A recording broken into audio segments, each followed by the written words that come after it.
자, 반갑습니다. 여러분, 새해 복 많이 받으세요.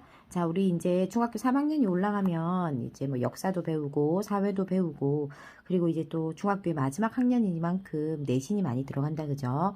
그래서 어느 한 과목당 안 중요한 과목이 없습니다, 그죠? 그래서 조금 다들 열심히 해보시는 한 해가 되시길 바랍니다. 자, 일단 역사를 배우게 될 거예요. 2학년 때 세계사를 배웠고, 3학년 때는 역사를 배우게 될 거고요. 역사는 아무래도 또 조금 또 친근한 맛이 있어서 세계사보다 조금 덜 어렵게 느끼실 것 같아요. 자, 그래서 우리 역사 한번 배워보도록 하겠습니다. 자, 오늘은 선사시대 문화와 고조선까지, 즉 청동기 시대까지 배워보도록 하겠습니다. 자, 구석기 시대에 되어져 있는데 구석기 시대는 말 그대로 석기를 사용하는 돌을 사용하는 오래된 시대다 이런 얘기가 되겠습니다. 그래서 지금 보면 상원의 검은 모루동굴, 그 다음에 연천의 뭐 전곡리 이런 것들이 대표적인 유적지가 되겠고요. 자, 그 다음에 경제사회에서는 사냥, 채집, 고기잡이 같은 것처럼 딱히 뭔가를 뭐 이렇게 뭐 농사를 짓는다든지 정착해서 뭔가를 하는 게 아니라 이 산에서 열매 다 따먹고 고기 다 잡아먹으면 또 다른 산으로 이동하고 또 그 산에서 다 먹으면 또 다른 산으로 이동하고 자 이렇게 무리지어서 이동하는 생활을 해왔다라는 것을 알 수가 있습니다. 그러니까 이동을 하기 때문에 집은 필요 없는 거지. 막집이라고 이름이 되어져 있기는 하지만 그건 집이 아니다. 그지? 또 동굴이라든지 아니면 대충 우리가 살 수 있는 그런 어떤 풀숲에 대충 이렇게 지어놓고 그 산에서 대충 살다가 또 먹을 게 떨어지면 다른 곳으로 이동하는 그런 사회였고 당연히 그러니까 뭐 평등한 사회였다라고 보아집니다. 자, 도구는 뗀석기 썼겠죠. 그죠? 자, 뗀석기라는 건 뭐냐면 돌을 있는 그대로 썼다라는 거야. 지금 보면 옆에 그림이 나와 있잖아. 그지? 주먹도끼나 순배찌르기 되어져 있는데 지금 보면 주먹도끼하고 순배찌르기 봐봐. 주먹도끼는 조금 더 둔탁한 느낌이지. 그지? 그 있는 돌 그대로를 우리가 좀 떼냈구나 하는 느낌이 들지만 순배찌르기는 여기 손잡이처럼 요렇게 날카롭게 좀 손잡이처럼 잡기 편안하게 약간 업그레이드 된 느낌이야. 그지? 자, 이렇게 초기 때는 그냥 있는 돌을 그대로 썼다면 후기로 가면 갈수록 이렇게 조금 더 다듬어지는 뾰족한 좀 우리 칼날과 같은 모습을 보여준다라는 거지.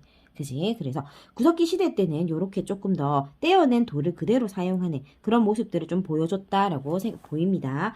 자, 그래서 그걸 뗀석기라고 보겠습니다. 자, 그 다음에 이제 신앙생활 이루어집니다. 자, 신앙생활이라든지 아니면 동굴 벽화 같은 거 우리가 그렸다라고 보겠습니다. 자, 그러면 우리 한반도 때 이제 신석기가 시작된다. 신석기로 갑시다. 자, 우리 구석기에서는 너무 쉽다, 그지? 구석기에서 간단하게 정리하면 뭐야? 사냥하고 채집하면서 이동생활했고, 그래서 집은 필요 없었고, 여전히 평등사회였고, 뗀석기 사용했다. 그리고 뭐 신앙생활이라든지 시체 매장이나 이런 생활들, 예술에 관한 생활들도 있었다. 거기까지. 자, 그 다음에 이제 신석기로 가보자. 자, 신석기에서는 우리가 이제 빙하기가 끝나고 기후가 따뜻해진다. 빙하기가 끝나 기후가 따뜻해져서 오늘날과 유사한 자연환경이 형성된 게 신석기다. 오늘날과 유사한 자연환경이 형성된 게 신석기다. 자, 그리고 나서 석기는 어떤 석기가 이제 제작되었다? 간석기. 간석기라는 거는 더 뾰족하게 돌을 갈았다라는 거지. 자, 그 다음에 엄청난 사건이 일어납니다. 농경과 목축이 시작된다. 농경과 목축의 시작. 그래서 우리는 그걸 신석기, 혁명이라고 합니다. 혁명이라는 말이 붙는다라는 것은 농경의 시작으로 인해서 생활에 많은 변화가 일어났다라는 것을 이야기하게 되겠지. 자, 그러면 농경으로 인해서 어떤 변화가 일어났냐 하면 농사를 시작하게 됨으로 인해서 정착 생활을 하게 된 거야. 왜냐하면 농사를 하루에 아침에 씨 뿌려서 저녁에 먹을 수 있는 게 있나? 없거든. 우리가 채소 씨앗을 뿌리면 한 달, 석 달, 뭐 6개월 이런 식으로 장기간 그곳에 거주해야 해. 왜냐면 그 씨앗을 돌봐야지만 내가 그걸 먹을 수 있으니까. 그지? 그러니까 지금 구석기 때하고 다른 점은 뭐야? 구석기 때는 내가 그것을 만드는 생산자가 아니야. 그냥 자연이 나한테 주어진 것을 나는 주워 먹거나 따먹거나 이런 거야. 그치? 하지만 신석기 때부터는 내가 내 먹을 거리를 갖다가 조절할 수 있다라는 거지. 생산을 한다라는 거야. 그래서 씨앗을 뿌려가지고 내가 예를 들어서 난 많이 먹을 거야. 그래서 씨앗을 많이 뿌리고 그 다음에 나는 뭐 요것도 먹어봐야지 하면 다양한 씨앗을 또 뿌려가지고 그것을 생산할 수 있게 됐다라는 거지. 그지? 자, 그래서 그걸 생산하려고 하다 보니까 보통 조건들이 물이 있어야 될 거고 땅이 비옥해야 될 거고 이런 자연적인 조건이 비슷한 곳을 찾아서 마을이 만들어지고 부족이 만들어지고 사람들이 모여 사는 그런 부분들이 만들어졌을 거다. 그래서 농경을 통해서 정착생활이 만들어졌고 정착생활을 통해서 부족이나 불황이 만들어지고 자 그러면서 농사를 잘 짓는 사람들은 많은 생산량을 가지게 됐을 거고 농사를 못 짓는 사람들 좀 기술이 없는 사람들은 조금 가난한 생활을 하게 됐을 거고 빈부의 격차가 생겨나기 시작했을 거지. 그지? 그래서 이게 계속 축적되어서 나의 청동기 시대까지 가게 되면 그 빈부의 격차가 커지면서 계급이라고 하는 것까지 연결되는 거야. 자, 그런 모든 사회적인 모습을 갖추게 된 것이 바로 농경의 시작이다. 자, 이렇게 그래서 우린 신석기 혁명이다라고 이야기하는 거다. 하지만 아직까지는 신석기 시대 때는 농경을 시작하면서 정착생활을 하게 되었지만 마을 정도고 평등한 사회다. 뭐 계급이 있었다든지 뭐 그런 차이가 있었다든지 그런 건 아니야. 왜냐면 이제 지금은 시작점이니까. 시작점에서 누구나 다 모르잖아. 어떻게 농사를 지어야 되는지도 모르고. 그치? 그렇기 때문에 시작점이기 때문에 아직은 그냥 모여 사는 정도고 평등한 사회다. 자, 도구 한번 봅시다. 간석기. 갈아서 쓰고 토기로는 빗살무늬 토기 그 다음 가락바퀴 뼈바늘 나오는데 이거는 우리가 시험에 진짜 많이 나오지. 하지만 시험에 많이 나오지만 배점이 높지는 않아. 한 2점 정도. 옷을 만들어 입었다라는 증거가 뭐냐? 그러면 가락바퀴하고 뼈바늘이다. 이렇게 시험에서 많이 물어봤었습니다. 자, 종교에서 애니미즘, 토테미즘 되어져 있는데 애니미즘은 자연을 숭배하는 거고 토테미즘은 동물을 숭배하는 거고 영혼이나 조상을 숭배하는 것을 샤머니즘이라고 합니다. 자, 이런 종교 생활을 했다라는 거. 자, 거기까지 우리가 신석기 볼 수 있겠습니다. 자, 그 다음에 이제 우리 청동기 문화로 가보겠습니다. 자, 청동기 문화에서는요, 청동기는 굉장히 귀한 보석과 같은 금과 같은 존재였다라고 생각하시면 되겠어요. 청동은 굉장히 귀하고 다루기가 어려웠기 때문에 이제 청동기 시대쯤 가면 선생님이 농사를 잘 지어서 조금 곡식이 가득한 사람들이 있고 농사를 아직까지도 제대로 짓는 방법을 알지 못하거나 조금 실패를 많이 거듭한 사람들은 좀 곳간이 비어있는 빈부의 격차가 생긴다 했다. 그지? 그래서 좀 부자인 사람들은 나 이렇게 돈이 많아 라고 하는 걸 표시하는 어떤 수단으로서 청동기로 되어져 있는 목걸이나 또는 거울이나 칼이나 이런 걸 차고 다녔다라는 거야. 지금 현재 이제 우리 현재 사회로 보자면 뭐 금목걸이를 주렁주렁 달고 다니는 사람들을 보면 우리 뭐라 생각하노? 아이고 저 사람 뭐 좀 사는갑다 이런 생각하잖아. 그지? 엄마가 금식칼로 저거 밥을 하시진 않지. 그지? 그 다음에 금도만 안 쓰시잖아. 그지? 우리 일상생활에 쓰는 거는 돌이나 나무 같은 일반적인 걸 썼고 자신의 부를 자랑하고 싶은 사람들이 주로 청동기를 가지고 다녔다라는 거야. 그러니까 청동기는 지금 현재 우리나라의 금과 같다라고 생각하면 됩니다. 그죠? 자, 이렇게 우리는 자, 지배층의 장신구나 거울이나 방울 같은 걸로 청동기를 썼고요. 일상생활 도구로는 돌과 나무를 썼다라는 거 그거 핵심 포인트로 꼭 기억하도록 합니다. 대표적인 일상 도구로는 자, 반달돌칼 사진 한번 보겠습니다. 반달돌칼 어떻게 생겼는지 지금 여기 지금 보이지? 손잡이 요렇게 반달 모양으로 생겨서 손잡이 구멍이 탁탁 나 있어. 그치? 그렇게 해서 우리가 이런 돌칼들이 일상생활에서 썼지 청동기는 일상생활 용품은 아니다. 자, 그 다음에 토기로는 민무늬 토기 같은 것들이 있습니다. 자, 그 다음 우리가 만주와 한반도를 중심적으로 했을 때 자, 우리가 좀 독자적으로 청동기를 만들어 썼구나 하는 것이 우리가 이제 그런 것들을 증명할 수가 있는 아이들이 있어. 자, 그게 우리가 보면은 비파형 동검이다라고 해서 그런 동검 같은 것들이 뭐 중국이라든지 이런 것들이 아니라 우리나라에서 좀 독자적으로 만들었구나 하는 것을 좀 짐작할 수가 있다라고 합니다. 예전에 우리가 거푸집이라고 해서 이런 것들을 찍어내는 그런 유물들이 있었다라는 그런 말도 나왔는데 지금 현재 개정된 책에는 보이지가 않네요. 자, 그 다음에 이제 청동기에는 어떤 사회생활을 우리가 살았는지 한번 봅시다. 자, 역시나 당연히 농사 지었겠지, 그지? 하지만 농사에서 받을 만한 게 있다. 바로 벼농사다. 청동기 시대 때 우리는 벼로 농사를 지었다. 자, 그러면 얘들아, 자, 지훈이는 신석기 시대에 쌀밥을 먹었다. O야, X야? 그렇지. X지. 그지? 신석기 시대에 농사 지었다 했다. 선생님 신석기 시대에 농사 시작했잖아요. 그럼 쌀밥 안 먹었어요? 무슨 농사 지었어요? 쌀을 농사 지은 게 아니라 잡곡을 농사 지었어. 신석기 시대 때는 농경이 시작이기 때문에 쌀이라는 개념이 없이 그냥 조나 수수나 이런 잡곡을 농사를 지었던 거야. 청동기 때 와서야 벼농사를 짓기 시작했어. 그러니까 신석기에 살고 있는 지훈이는 쌀밥을 먹을 수가 없는 거지. 자, 그런데 예전에 그런 거에 객관식으로 많이 나왔었어. 아이들한테 혼란을 주기 위해서. 왜냐하면 신석기 때 농사가 시작됐다 했거든. 그러니까 그거를 그냥 단편적으로 신석기에 농사 시작했다 이렇게 외운 아이들은 뭐 신석기 때 당연히 농사 시작했네. 쌀밥 먹었네. 이렇게 생각하는 수가 있거든. 근데 구분해서 생각하자. 신석기 때 농사가 시작되긴 했지만 잡곡이 시작되었고 청동기에 와서야 벼농사가 시작됐다라는 거 기억하도록 합니다.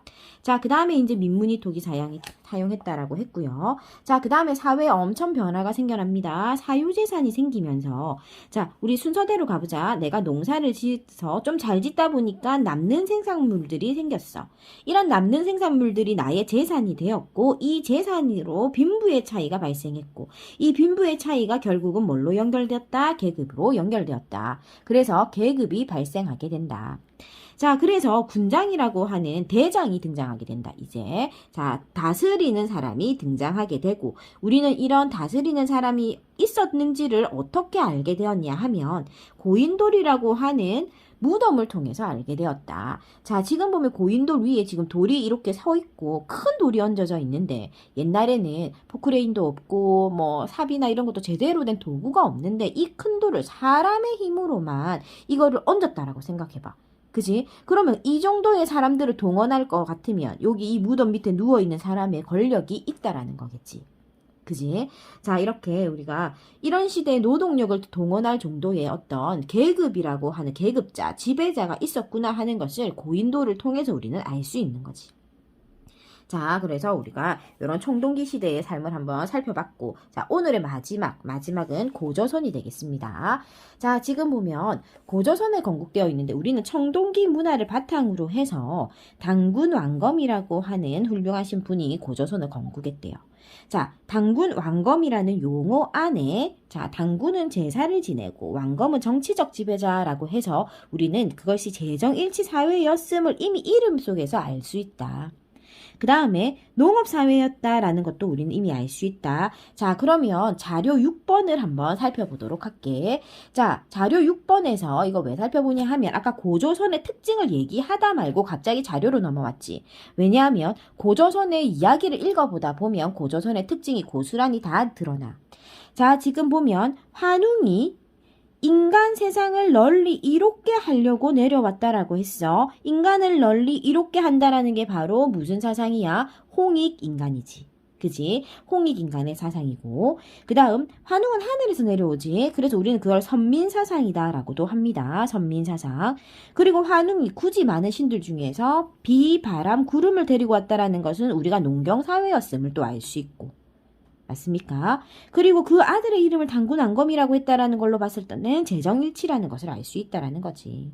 그래서 이런 우리 당군의 건국 이야기를 통해서 이미 고조선의 특징을 알 수가 있다. 자, 그럼 본문으로 돌아가자. 자, 아까 좀 전에 했던 농업사회, 홍익인간, 재정일치 이미 알 수가 있고 동물숭상은 뭡니까? 라고 얘기할 수 있죠. 동물숭상은 아까 곰하고 호랑이가 왔는데 호랑이는 여자가 못 되고 곰만 여자가 됐어. 그럴 때 봤을 때 우리는 이게 우리가 무슨 부족을 숭배했다. 곰 부족이 전쟁에서 우세해서 고조선이라는 나라를 세웠구나 하는 것을 알 수 있는 거지. 자, 그 다음에 이제 고조선에도 드디어 철기가 들어오게 되는데, 자, 여러분이 이제 고등학교에 가서 역사를 배울 때는 우리는 위만조선과 고조선을 나누어서 배우게 됩니다. 근데 위만조선이라는 그 이름을 부르게 되는 그 시기가 바로 위만이 철을 가지고 오는데 위만 아저씨는 중국 사람이에요. 그래서 중국에서부터 철을 가지고 와서 원래 있었던 준왕이라고 하는 고조선의 왕을 몰아내고 그 자리에 이제 또다시 그 왕권을 이어받아서 나라가 계속되는데 그래서 고등학교 때는 고조선과 위만조선을 따로 분리해서 배우게 됩니다. 자, 그래서 본격적인 철기 문화를 수용하게 되어서 발전하게 됩니다. 자, 발전하게 되어서 굉장히 이제 성장을 하게 되는데, 자, 성장을 하게 되면서 고조선이 한 게 뭐냐면 중개무역을 했어요. 중개무역. 한나라와 연나라들 사이에서 중개무역을 해서 경제적 이익을 획득했고 그러다 보니까 이제 화가 난 한나라의 공격을 받아서 결국 고조선은 멸망하게 됩니다. 자, 그래서 여기에서 살짝 뛰어넘어서 고조선 멸망으로 갈게요. 자, 지금 아까 고조선의 운명이 어떻게 되었다고? 위만이라고 하는 중국의 아저씨가 철을 가지고 들어오면서 굉장히 급성장하여서 강한 국가가 되었는데 그런 강한 국가가 되어서 중개무역이라고 하는 것을 했고 많은 돈을 벌었지만 결국 누구한테? 한나라에 맞설 정도로 성장을 해서 많은 돈을 벌었지만 한나라에게 결국은 멸망하게 된다. 그래서 우리는 좀 슬픈 이야기지만 한나라에게 140여 년 동안 우리는 또 지배를 받게 되었어요.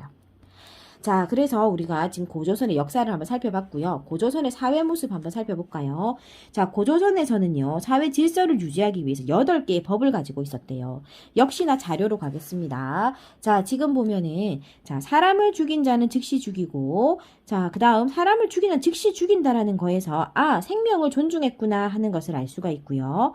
남에게 상처를 입힌 자는 곡식으로 갚는다라고 하는 것으로 봤을 때는 사유재산이 있었구나.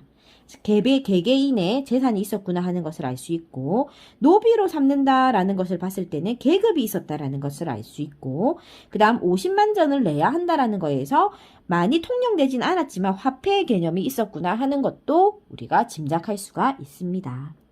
자, 이렇게 우리 지금 구석기, 신석기, 청동기, 그리고 청동기에서 연결되는 고조선까지 오늘 한번 살펴보았습니다.